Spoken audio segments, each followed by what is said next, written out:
Que é isso. Boa tarde a todos. Eu acho que está alto isso aqui, ou eu que falo muito. Deve ser isso. Primeiramente, queria agradecer, então, em especial o convite do Estado de Direito, na pessoa da professora Carmela, minha querida colega do mestrado em Direito Público da Unisc. Somos de linhas diversas, mas sempre que possível estamos congregando, digamos assim. Bom, me apresentando, então, meu nome é Mauro César Maggi Stirman, trabalho na Justiça Militar da União, em Santa Maria, no cargo de analista judiciário. Possuo graduação pela UFSM, com especialização em Direito Penal Militar pela FADISMA, e atualmente, então, mestrando em Direito Público pela Unisc. Nossa conversa, então, será sobre os tratados internacionais de direitos humanos e o STF. Eu peço desculpas se não vou ser tão brilhante quanto o professor Marcos, até pela sua bagagem de tempo já, mas também depois vocês vão ser abrilhantados pelo Rafael, que eu tenho certeza que vai melhorar, vai crescer o nível intelectual da nossa conversa. Pessoal, é o seguinte, eu trouxe então de forma mais sistematizada, em razão do pouco espaço de tempo que nós temos, o objetivo então nosso aqui é apresentar a atual hierarquia, o entendimento que o Supremo tem sobre os tratados internacionais que versam sobre direitos humanos. Adiantando para os senhores o tema, até dia 3 de dezembro do ano passado, nós tínhamos uma posição do Supremo, numa decisão julgando o recurso extraordinário e 2 habeas corpus. O STF mudou radicalmente o seu posicionamento, ao passo que, a partir então desse julgamento, nós teremos um duplo parâmetro de controle das normas infraconstitucionais. Num segundo momento, a gente vai tentar apresentar para vocês então uma breve noção sobre o controle de convencionalidade. É uma matéria nova que foi tratada no Brasil, primeiramente pelo professor Valério Mazzuoli, quando de sua tese de doutoramento, capítulo 2, segunda sessão de sua tese de doutoramento aqui na URGS. O professor Valério é um importante doutrinador de direito internacional. Ele dá aulas na rede LFG e na Universidade Federal de Mato Grosso, Mato Grosso do Sul. A estrutura, então, que a gente vai conversar de forma rápida, vamos tecer breves considerações sobre os direitos humanos, depois uma teoria geral sobre os tratados internacionais, apresentando, num segundo momento, a posição do STF no julgado do recurso extraordinário 466343 de São Paulo, e depois o controle difuso e concentrado de convencionalidade, o que a doutrina entende pelo controle difuso e concentrado de convencionalidade. Primeiro momento, então, direitos humanos, de forma rápida.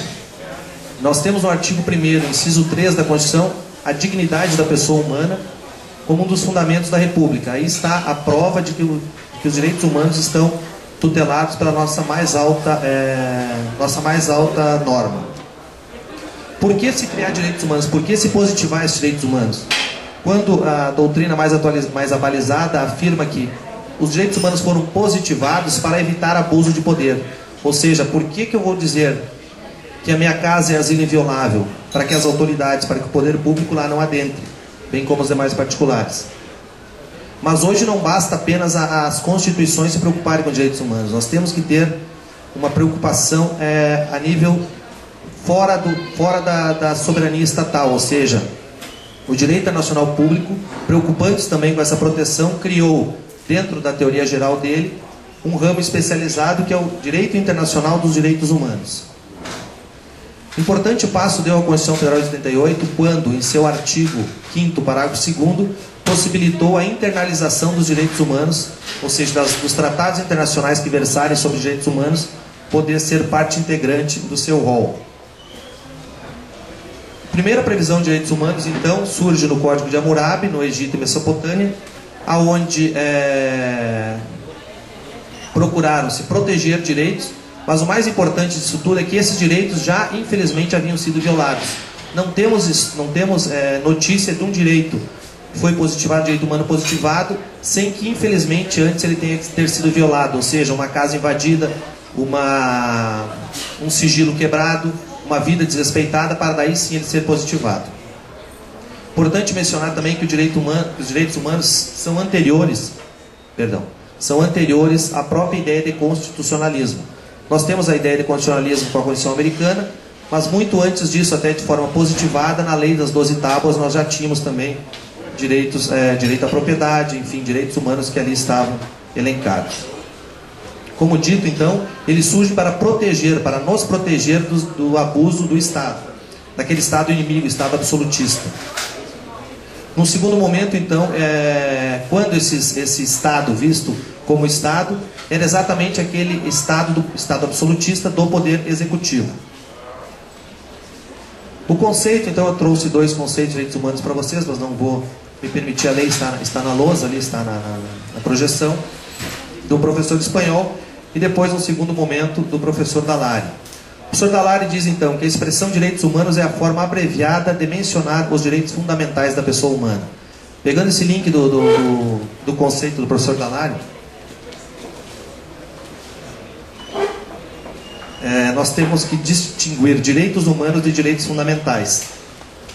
Nós temos que analisar o seguinte: direitos humanos, para quem segue a corrente naturalista, ou positivista, ou mesmo moralista, uma não exclui a outra, muito pelo contrário, se complementam de forma melhor explicar.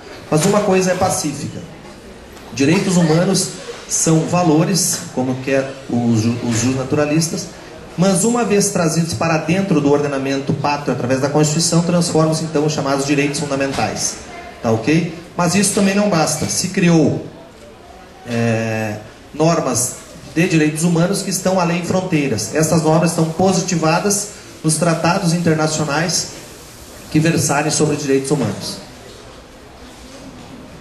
A evolução, então, desses direitos humanos, a sua dinâmica. Primeiro momento, então, nós temos a positivação deles, tá? Ou seja, sai daquele direito natural para tornar ele um direito fundamental. Depois nós generalizamos ele, ou seja, não é só o Mauro, cidadão brasileiro nato, com a sua nacionalidade originária, que possui o direito ao habeas corpus. Tanto o STJ como o STF falaram que o estrangeiro também possui esse direito, ou seja, ele protege não só o cidadão nato ou naturalizado, mas enfim, todos, razão da sua generalização. Ele foi também internacionalizado, através da Carta da ONU, a Declaração Universal dos Direitos do Homem, o Pacto Internacional sobre Direitos Civis e Políticos, enfim, todos que englobam mundialmente.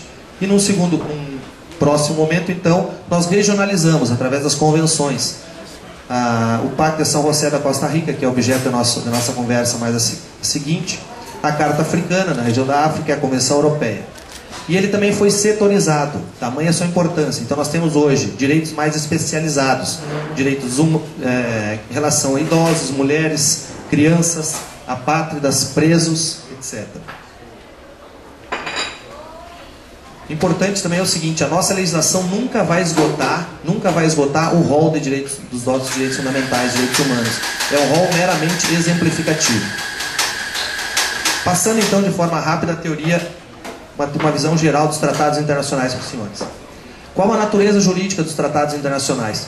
Quando a gente quer dizer natureza jurídica, o que significa isso? É a seguinte pergunta: o que isso é para o direito? Os tratados internacionais, o que são os tratados internacionais para o direito? Segundo o artigo 38 do Estatuto da Corte Internacional de Justiça, os tratados internacionais, juntamente com os costumes, com os princípios gerais de direito, bem como as decisões daquela corte, são fontes do direito internacional, ou seja, da onde provém o direito internacional.